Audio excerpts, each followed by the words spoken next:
Good afternoon, friends. This is Sachin Ingade, and welcome to our channel, which is Vastu Rachana. Okay, so basically, we are going to start a new chapter today, which is called as properties of fluid. नाम ही दिख रहा होगा आपको, properties of fluid है, बराबर. तो इसके अंदर हम क्या पढ़ने वाले हैं? फ्लूइड के बारे में, उसके प्रॉपर्टीज़ के बारे में हम पढ़ने वाले हैं. अब भाई टॉपिक चालू करने के पहले हमें फ्लूइड क्या है इसके बारे में थोड़ी सी इन्फॉर्मेशन होगा. फ्लूइड बेसिकली क्या है?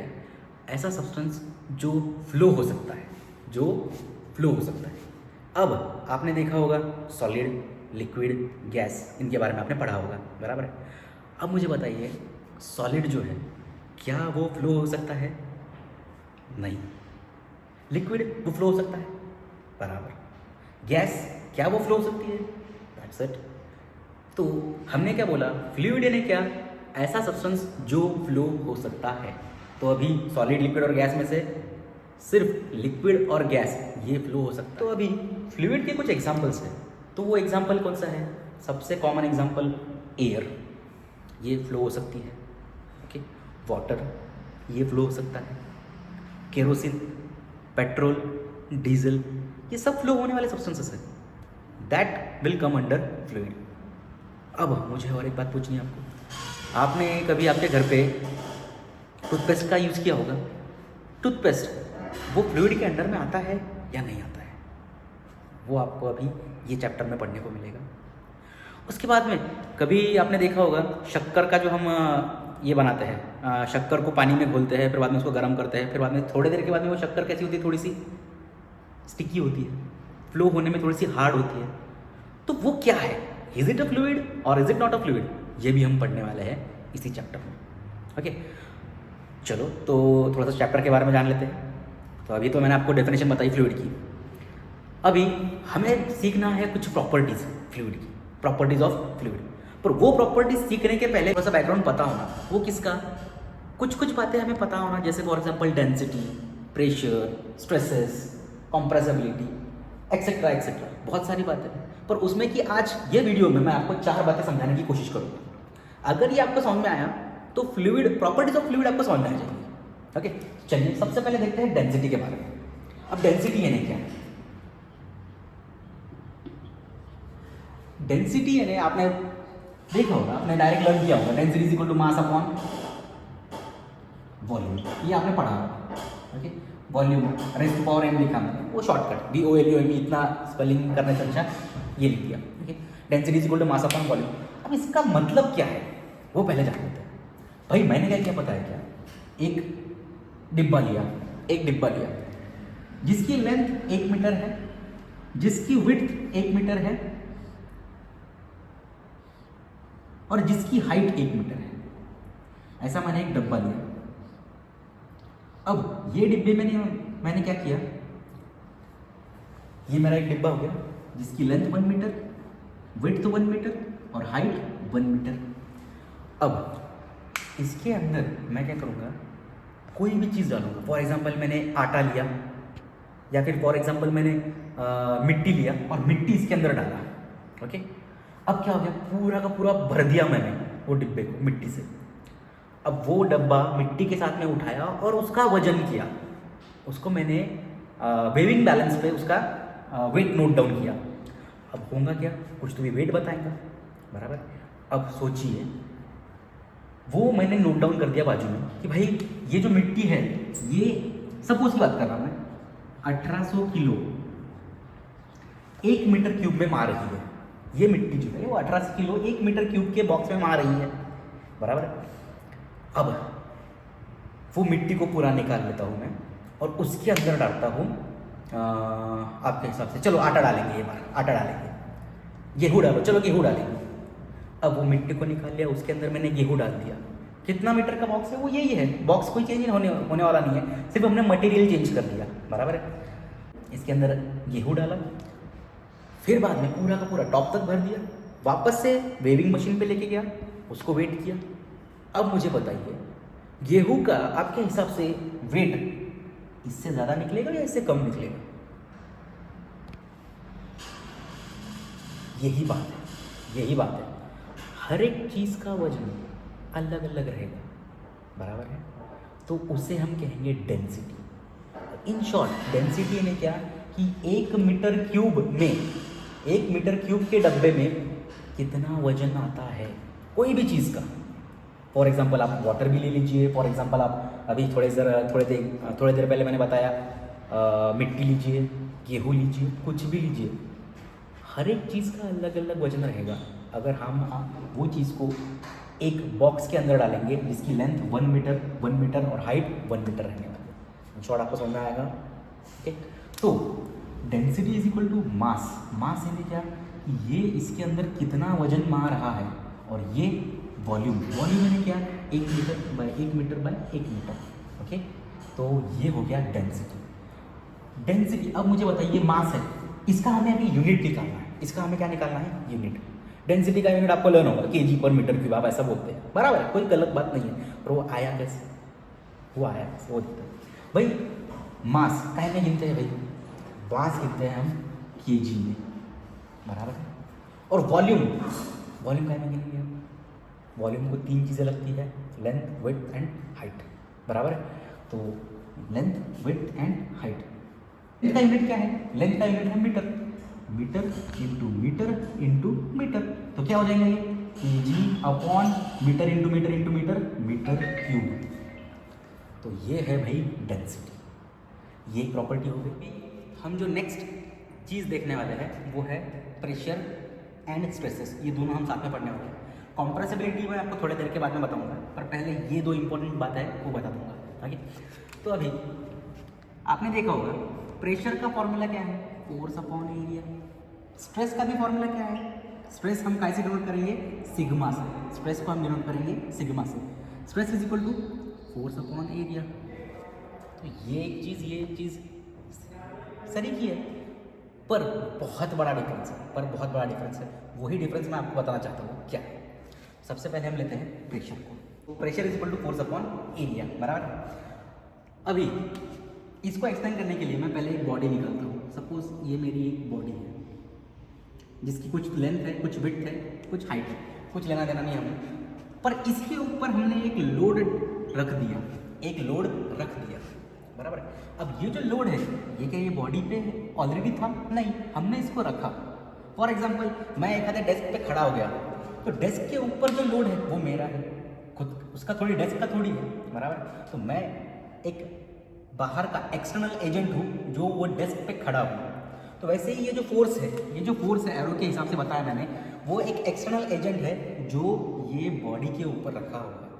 अब ये फोर्स के वजह से ये बॉडी पे कुछ तो भी अफेक्ट होने वाला है, तो उसको हम बोलेंगे प्रेशर। और प्रेशर हमेशा एरिया के ऊपर क्रिएट होता है।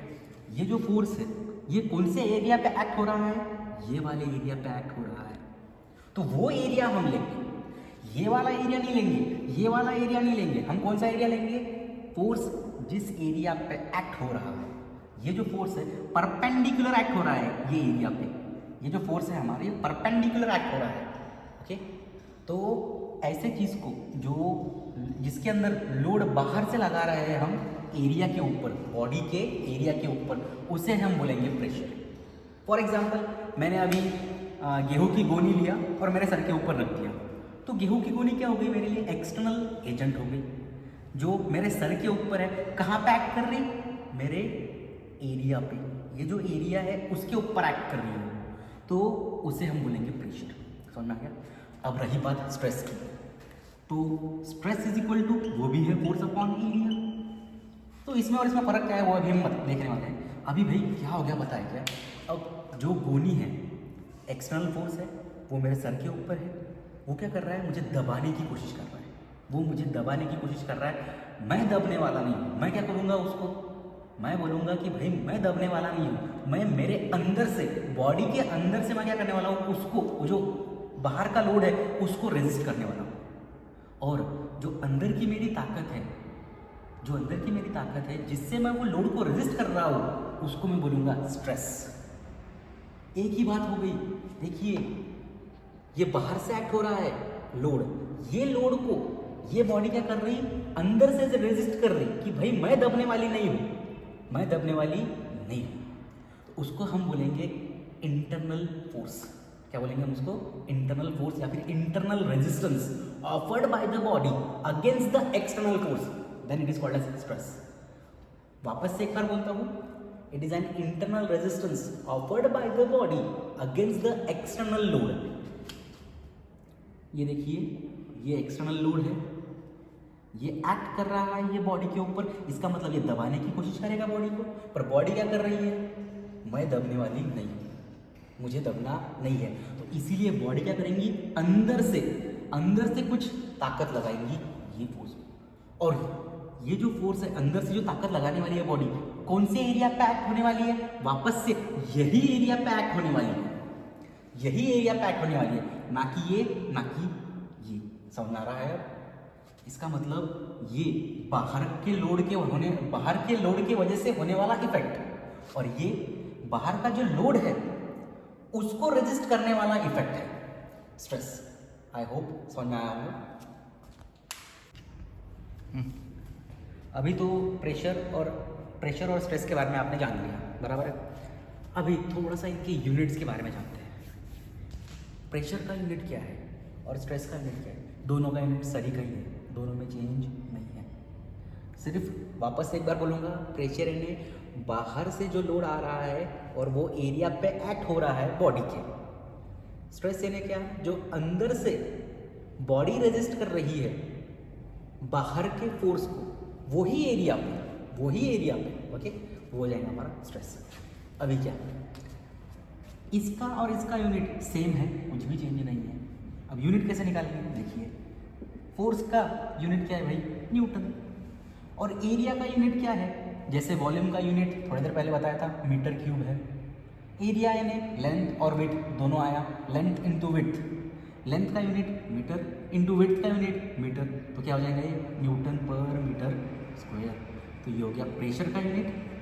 सिमिलरली स्ट्रेस का भी, force newton, area metre square, दोनों को यूनिट सेम ही है, सिर्फ फर्क यानी ये बाहर से लगने वाला फोर्स, इंटरनली रेजिस्ट करने वाला फोर्स। ठीक, अभी ये हो गया पूरा प्रेशर और स्ट्रेस के बारे में। अभी क्या, अभी हम पढ़ने वाले हैं कॉम्प्रेसिबिलिटी के बारे में। कॉम्प्रेसिबिलिटी यानी क्या,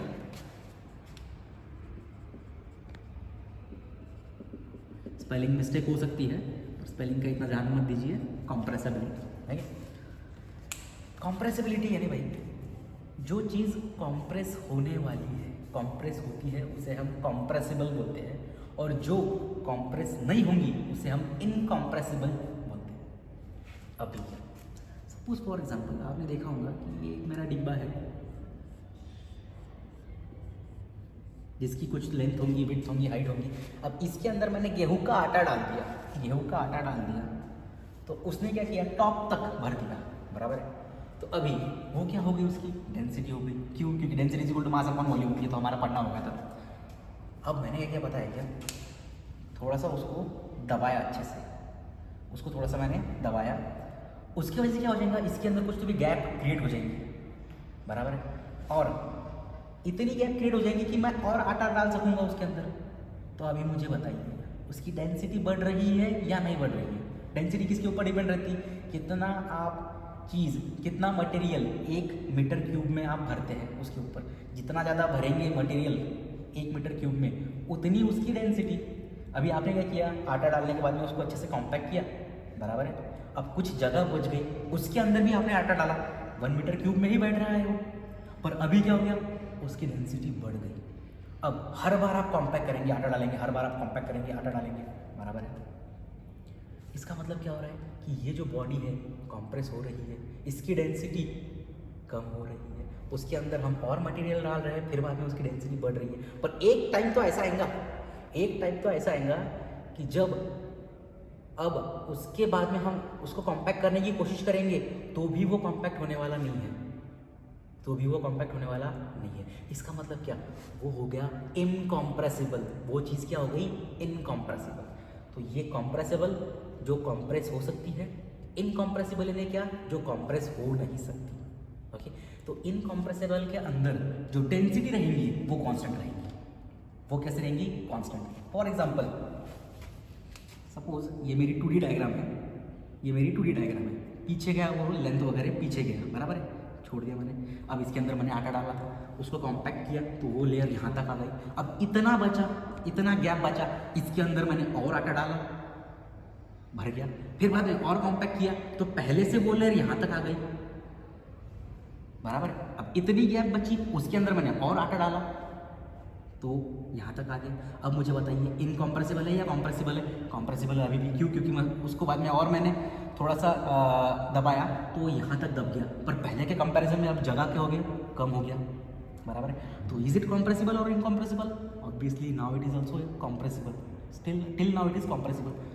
अब एक पॉइंट ऐसा आएगा कि भाई ये पूरा का पूरा भर गया, अब इसको कितना भी दबाने की कोशिश करो ये दबेगा नहीं, ये दबेगा नहीं। अब ये पॉइंट पे जब ये दबेगा नहीं तो मैं आटा डाल पाऊंगा क्या एक्स्ट्रा? नहीं डाल पाऊंगा। तो वो टाइम को हम बोलेंगे इनकॉम्प्रेसिबल, वो चीज़ को हम बोलेंगे इनकॉम्प्रेसिबल जो कॉम्प्रेस होने वाली नहीं है।